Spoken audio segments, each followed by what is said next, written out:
we started out as a furniture business, and this goes back to the founding was about 1808. Yeah, and anyway, we had a furniture business right in downtown Abingdon in Harford County.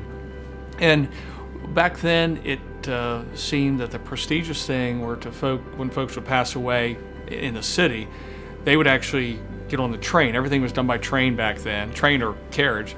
And then the train would bring them out to Harford County to a station there. And then it happened, so we had the biggest buckboard or the biggest wagon in town. So we would actually go to the train station and bring those folks up and then have the burial there in the cemetery.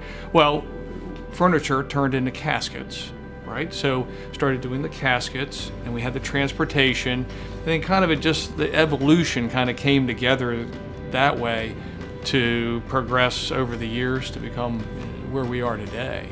We were established in 1856 in Munich, Bavaria by my great-great-great-grandfather Adolf Doderlein. Second generation Ludwig Doderlein. He moved us here to Virginia, then eventually to Baltimore, and that's where we were for over 100 years. We were actually Doderlein jewelers, not Nelson Coleman yet. And my grandmother, Virginia Coleman, Virginia Doderlein at the time, married Nelson Coleman, who then took over the family business, changed the name to Nelson Coleman. So that was fourth generation. And then they had 6 sons altogether. And my mom, Peggy Coleman, they're all 5th generation, then I'm 6th generation. My great-great-grandfather, his family migrated here, and back in 1876 they started farming in Mount Washington, Maryland, growing bedding plants, tomato plants and stuff like that they sold at market to people in the area. That evolved into a nursery operation. It also evolved into a cut flower operation as well. My grandfather got involved, kind of evolved into more still the nursery and flower industry, but he started landscaping.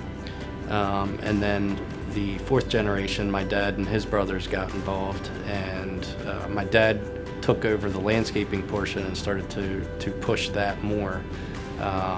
And back in 1984, the rose growing operation and the nursery were discontinued, with all efforts going into landscape.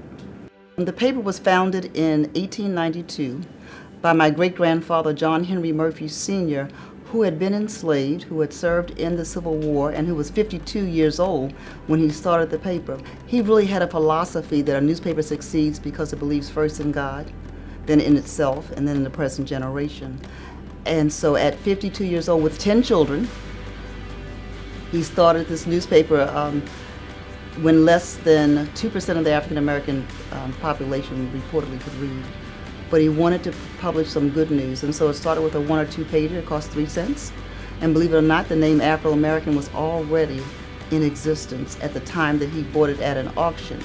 So from those humble beginnings, it grew from 2 to 3 pages at 3 cents to 13 editions all over the East Coast.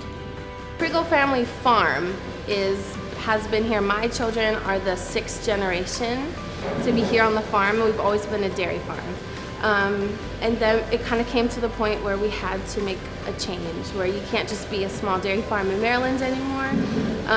So the creamery kind of came about. The idea of milking the cows and not wholesaling it, but using our own milk to turn it into our own product and sell it on our own land. So in 2010, this is when this all kind of came around. The creamery opened and we started selling ice cream and milk and yogurt, and then we've kind of been growing and changing and evolving ever since.